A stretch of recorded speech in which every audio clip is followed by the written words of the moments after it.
ভারতের যে 7টি রাজ্যে সবচেয়ে বেশি মুসলিম বসবাস করে চলুন জেনে নেই। প্রথম স্থানে রয়েছে পশ্চিমবঙ্গ।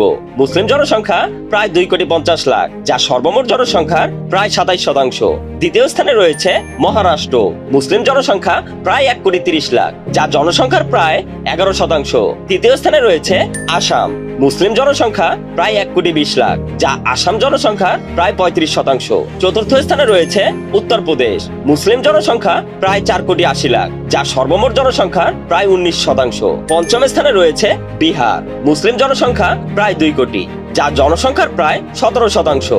ষষ্ঠ স্থানে রয়েছে কেরালা। মুসলিম জনসংখ্যা প্রায় 90 লাখ, যা সর্বমোট জনসংখ্যার প্রায় 26.5%। সপ্তম স্থানে রয়েছে জম্মু ও কাশ্মীর, যা মুসলিম জনসংখ্যা প্রায় 70 লাখ, যা জনসংখ্যার প্রায় 68%। আর আপনি এই ভিডিওটি কোন রাজ্য থেকে দেখছেন অবশ্যই কমেন্টে জানাবেন। আর ভিডিওটি ভালো লাগলে লাইক দিতে ভুলবেন না।